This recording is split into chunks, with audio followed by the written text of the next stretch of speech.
Good evening, everyone. Today is Tuesday, April the 8th. This is the Audit and Finance Committee. First item on the agenda is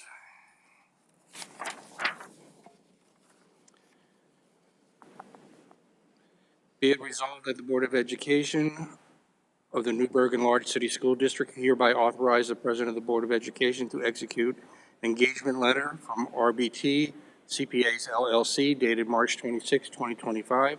Said proposal shall be incorporated by reference within the minutes of this meeting. Did you read the letter, everybody, John? Any questions? No, pretty straightforward, thank you. Pretty straightforward. So, okay, I have a second item I'd like to discuss. On the regular agenda, items 8.6, 8.7, and 8.8. At the last meeting, they had a presentation about the geothermal for the two schools, and it said it was no cost to the taxpayers. And here I see we're putting 80 out of bonds for the vote. I'd just like to know how this moves forward. So the voters approve this, and then we apply for the grants. Can somebody explain the whole process to me? So the grant has already been applied for. Okay. So, and it's $5 million per building. So that the grant has already been applied for. So it's $5 million per building. So where's the rest of the money come from? The Green Energy Fund? So the Clean Green Energy is the grant, right? But we would get building aid on the other portion of the cost. So the building, the rest of the cost should be covered by the building aid? No? Kevin, you got it?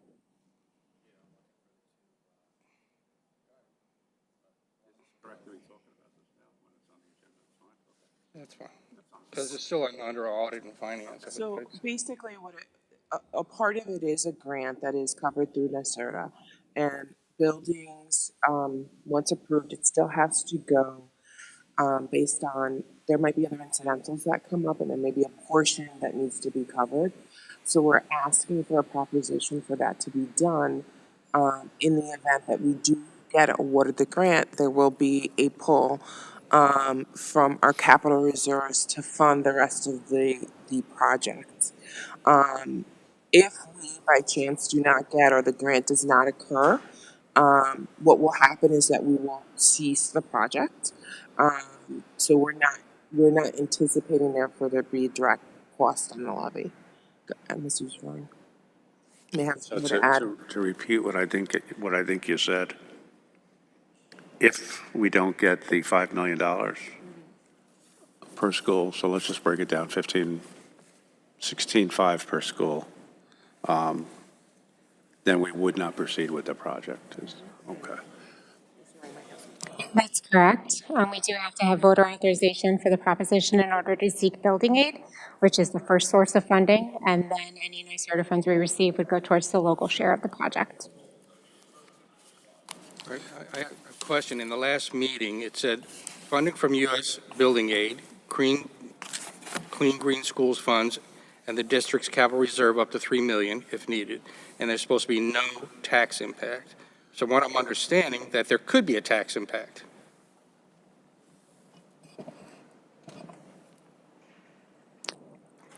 There should not be a tax impact because we are going to receive the building aid amortized over the same period of time as our borrowing. And remember that the grants are covering the local share, which takes the cost of the project down. Plus, the capital reserve piece is there as a kind of buffer for us as we go into this very unknown time of what the costs are going to be.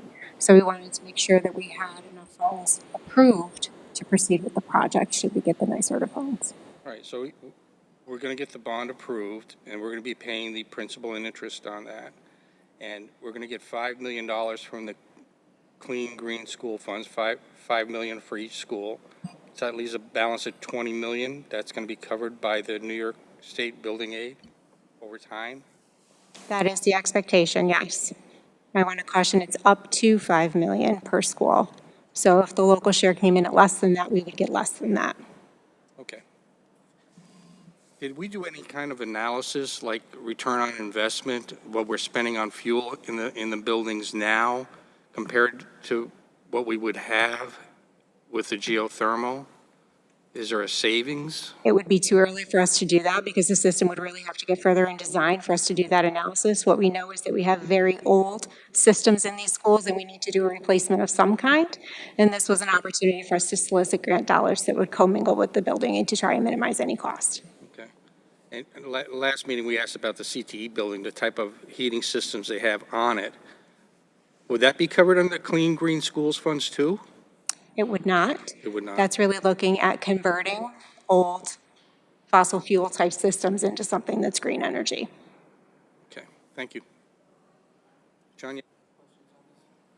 I'm trying to, so we haven't done a study, but we have a budget. Is that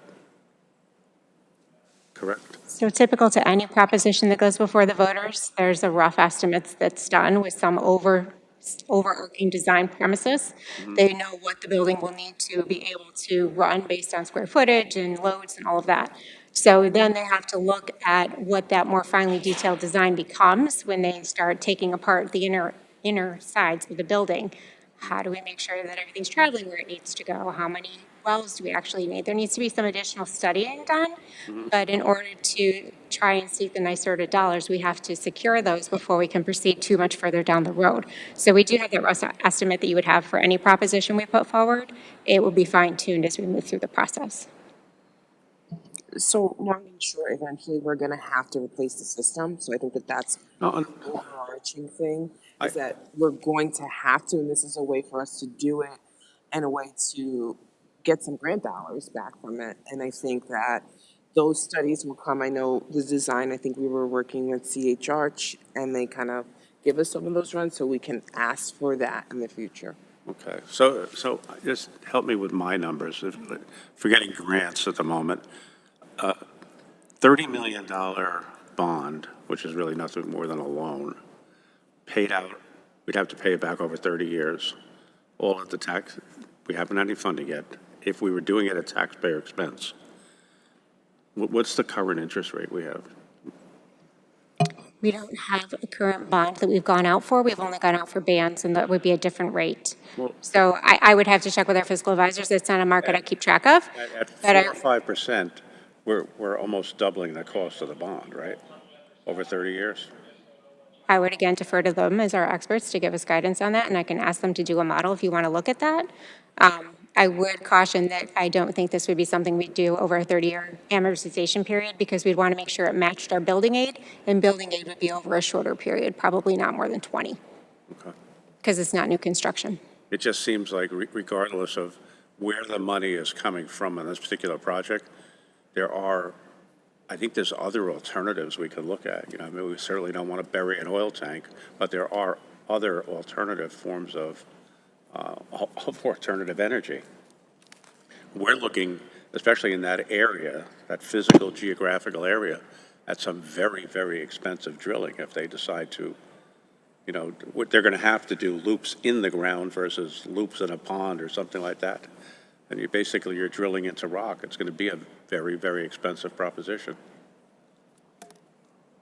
On the thing, it said no more than $33 million. So what happens if they do run into rock and they run into a problem? I mean, have they done any kind of survey there based on the geothermal? There are contingencies in this budgeted number. They never put out an estimate without a contingency in it. We're working with design professionals on that.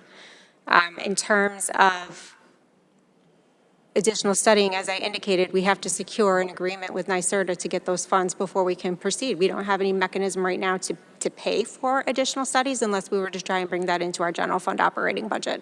I got you. So if they get this approved and they do the studies and it looks like it's not feasible for, especially like Fostertown, say it's a very rocky thing and it'd be over budget, then we can just nix that. They'd come back and they would provide you with additional information. And you'll get updates as we move through the design process. If we secure those dollars, then we're moving full speed ahead.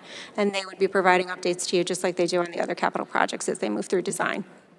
And as they're doing the testing, they'll let you know what they're running into and if they have any concerns about whether or not they can proceed. Other than the geothermal, did they look at other stuff like John said that would be covered under the Clean Green Act? Was there any That's other? really the direction that they're pushing most of the schools in, is that and electric heat pumps for the most part to get those dollars. Okay, thank you. I have no more questions, John. Good. All right, motion to adjourn?